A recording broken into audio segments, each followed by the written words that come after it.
Dans une salle aux couleurs de nos deux nations, les ministres de la Défense du Mali et de la Russie se retrouvent face à face. Le général Sadio Kamara engage un dialogue avec son homologue russe dans un climat chargé de détermination et de rigueur. Les échanges sont articulés naturellement autour des questions de sécurité et de coopération militaire auxquelles il faut donner des réponses. J'ai examiné les questions de défense avec mon homologue russe. Notamment, nous avons parlé de la formation, de l'entraînement et surtout du transfert de technologies. Car son Excellence le général d'armée Assimi Goïta nous a instruit de toujours prendre en compte le transfert de technologies dans nos négociations.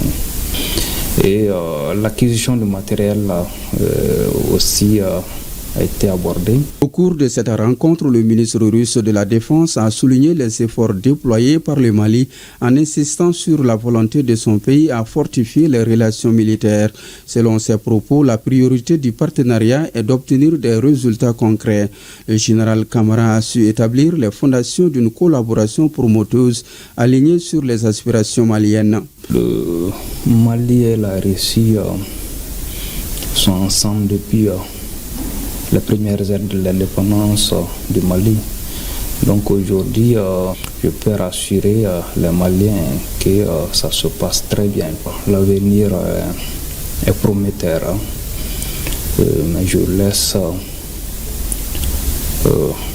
le soin aux Maliens de découvrir dans les jours, voire les semaines à venir et de faire le constat sur le terrain.